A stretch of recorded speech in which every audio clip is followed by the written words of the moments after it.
Welcome to the Barker Podcast Collection.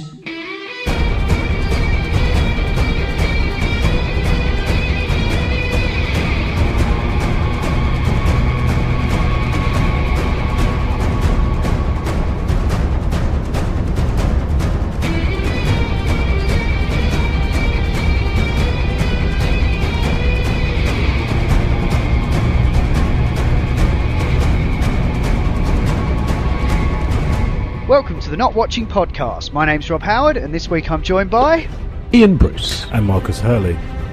So let's get into some movies then that we've actually seen. One that we've all seen, I suppose we should get to this. We've covered this fairly extensively already, but the Ultimate Edition of Batman v Superman has materialised into the world. Yes. And like a small boy being raised out of a well by almost bats. felt baited when I was told how good it was by you, Ian. But I didn't see the first one. I didn't see the original release. You No. were one of the lucky few, I think. No. Well, I decided that I should watch this as well because I really didn't take to the theatrical cut, and having seen both now, I can appreciate why you enjoyed it, Ian, more, because it is far superior. Apparently, this is Snyders Cut. This is what he submitted to the studio, and they told him that he had to shave half an hour off it. Well, I hope that's going to shut up the whining fucktards on the internet who have thrown Snyder under the bus, train, kryptonite, mountain, whatever, for his inability to do stuff with these characters. I don't know if we know anybody like that, but if this was his original cut, then surely it works reasonably well. And if he's just left alone to get on with it, perhaps we should not be too anxious about Justice League.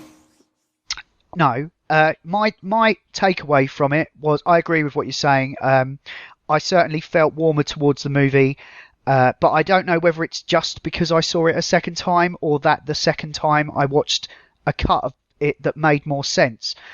There's 30 minutes extra footage here, and I didn't notice anything especially stand out until the end. There's quite a lot of yanking around with the... Sorry, spoilers for Batman v Superman. There's quite a lot of yanking around of those funeral scenes, which makes it clearer where the body is. In the original cut, I was just like, what's going on? They're in a farm, they're in a parade. It was, I mean, I guess I should have been able to join the dot or, fill in the blanks, but your brain it was just filled with explosions and it was hard to tell. It was just a bit of a mess. Also, my biggest hang-up about the movie was the whole Martha thing. Watching it the second time... Come on, it was alright. Watching it the second time, it's the first line of the fucking film. The problem is, by the time it gets round to paying that off in the movie, it's 2 hours later. And I'd forgotten completely about that. I know they keep bringing it up. Also, the delivery of the line from Superman, forget real actor's name Henry for a second. Cavill. Henry Cavill, I thought was woeful. Still find it woeful. Save Martha! He was doing a Batman impression of Christian Bale. It was more homage to Nolan. Well, yeah, but I find it indefensible, and I still find it a bit silly. But it did work better for me in this cut. Although I will say that he was dying, I reckon, and about to be stabbed. Yeah, I guess he did seem in great pain. I suppose. I guess you're just not used to seeing him that way. Gas. Yeah, the problem with this film is get rid of Wonder Woman. She's great in it, but she doesn't belong in this movie. Oh, she does. There's not room for her. Get rid of somebody else and keep her in. I thought she was awesome. She is awesome, but look, she just not doesn't in that need way. to be I there. thought for the story, I thought she was awesome. Oh right, well I thought it made it less of a dick swinging contest, and she provides somebody interesting that most people haven't seen in their lifetime on any screen. But you've already got Lois doing. Yeah, but what is Lois really? But Lois had her introduction in Man of Steel. She's just a side. She's the damsel in distress. She's the Gwen Stacy from the Spider-Man movie. The mother as well. You've got two damsels in distress there. I suppose I see what you mean. It balances it up a bit. No, but she wasn't a damsel in distress, and that's what I liked about her. She was okay, boys, put your dicks away. I'm going to do some stuff now, and that was quite refreshing. She was actually doing more damage to Doomsday than the pair of them. Yeah. Yeah, all right, but my reason for ejecting her from this movie is that she adds like another half an hour running time to the film that shouldn't be in there. That it would let the film would be able to hit its beats a lot quicker, and the plot would be less convoluted. You wouldn't have that fucking awful scene where she's watching fucking YouTube videos of other films. I really enjoyed that. I thought that was great. Oh, that was fucking awful. But you're man. being an elitist snob, mate. You're looking at it from I'm being someone I know these characters and I want it to be like this. So basically, you sound like you're being the studio. I want it to be half an hour shorter. I want it to not have this. He's the director. It's the studio that puts in a bloody ham-fisted check out these other films we're threatening to make sequence. It was just ridiculous. You get rid of all that shit, and also in this Ultimate Edition, all that bollocks at the end that's bridging into Justice League. Get rid of all that. You've got a 2.5 hour movie that makes sense. But then they'll have to make another movie to start off the Justice League thing. Then and if they do start an intro. Justice League, they'll have to spend half the Justice League film introducing everything anyway. Yeah, but I don't mind that because that's the Justice League film, and that's supposed to be about all that bollocks. But then that'll be a 4-hour film. Because the thing is, the studio mandated that they had to put all this bollocks in there, and it drags the film out longer than it needs to be. And the film already has to be quite long to come up with a convoluted enough reason for Batman and Superman to fight in the first place. I thought that reason was quite clear. I thought that was... The plotting of it is very labyrinthine. Some of the things he's doing with the branding to beat up the prisoners. And he tests the water to see whether Superman will save Lois by doing the whole thing in Africa, where she goes, "Oh, how would he know that I would be there?" Because she remembers, he will always look out for her. So he knows that's his way of getting Superman to come to him.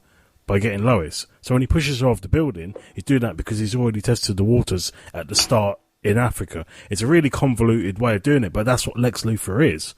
He's not a straightforward villain. He's a bit of a twat, and he schemes and does everything else. In the comics, he was fucking president for years, and he was still a villain. Yeah, well, that didn't bother me so much. I still find the desert scene, the dream bit with the Flash turning up and going, no, why am I here? No, too early. Okay, I'll go then. I find all that a bit disjointed still. I think the fact that they made more of that desert scene, or not desert scene, let's not confuse the desert scene I think it and was the post-apocalyptic Wally. Dream, which I was getting confused with. And what are them creatures? I don't know. I guess that's him, his paranoia, thinking where it's going or something. I think it's Darkseid. It's something to do with that whole... Because you see the weird creature and it's all alien world. And the only reason why I know all of this is because, not because I was reading the comics, I can't bother to read like 20, 30 years of DC comics. I kind of catch the animated movies, and they're a very nice way of catching up on the lore and everything else, and that's why DC's been putting them out for the past 10 years or so.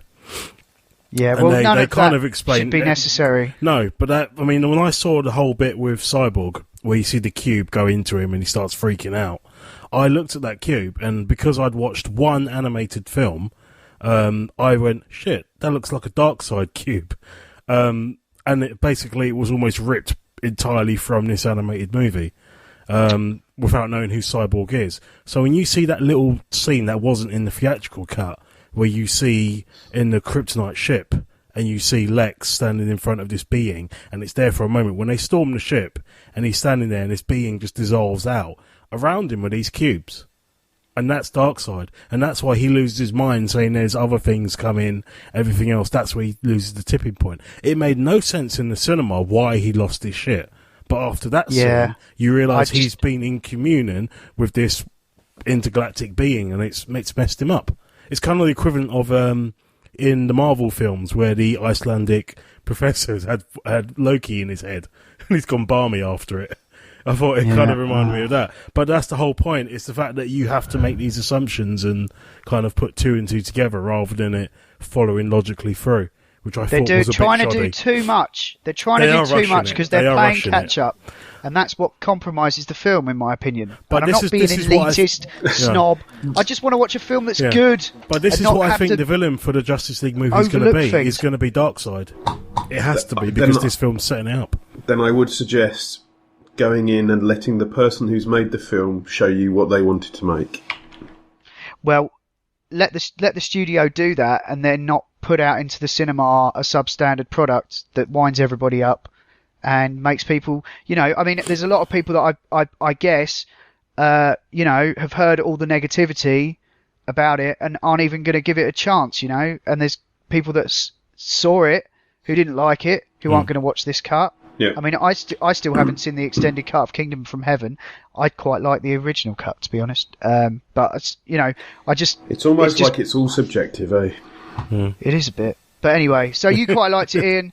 You liked it more, Marcus, right? It's you never weird. had a I've great only problem seen with it it anyway, twice. did you? I didn't enjoy it. When I left the cinema the first time, I felt as though it was a little bit disjointed, as though there were bits I didn't realise, I didn't know what was missing, but it felt like there were bits missing from the film.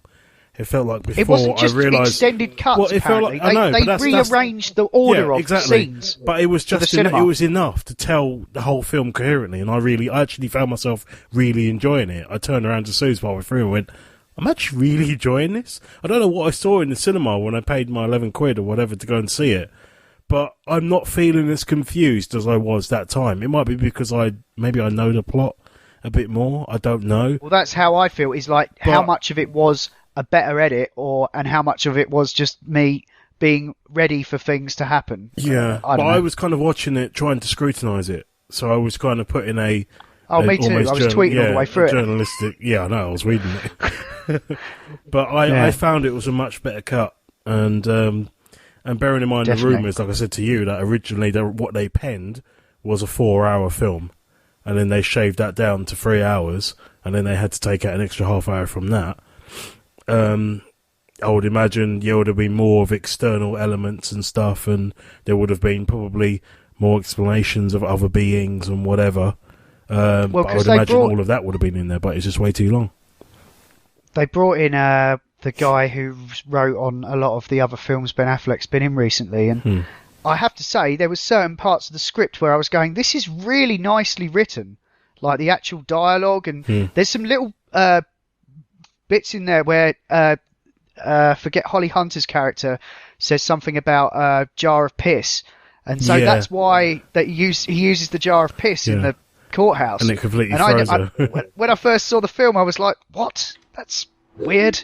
But it was actually paying off something that was said earlier on in the movie, and I didn't pick up on it. Oh, I did the first time around in the cinema. No, I didn't catch it. I just realised something was wrong.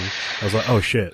I think Eisenberg was just irritating the fuck out of me so much. None of anything he was saying was going in. But Jesus. Anyway. But then let's move on. Yeah. But anyway, one thing I would take from that is from that film, I am very much looking forward to a Ben Affleck Batman movie. Yep. Definitely. Because I think the Batman scenes in that were phenomenal. The Batmobile, it felt otherworldly, as did the Batwing, because something that small, when it drives through a boat, it gets crushed by a boat and then shoots its way out. Yeah. It felt like he has tech that shouldn't really exist, which is what Batman kind of is. It was. Yeah, I like the Batmobile. It was like a mashup of the Tumbler and the Burton one. And Burton. It was just, it felt like cool. Something to be feared, like unnatural sort of thing, which I thought was brilliant.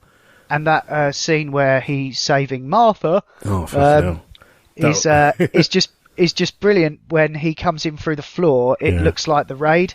Yeah. It reminded me of that, and the way he moves, because I think for the first time he's wearing a suit that he can move in, whereas every Batman until then was like armor, in a massive suit of armor they can barely move in. Yeah. So for as good as those Nolan movies were, it was never Batman, and the scenes that he was fighting in, they never really blew me away like this one did. I'm curious whether the Batman movie will be a prequel, so we see all of the horrible things that possibly happened to him up until that point.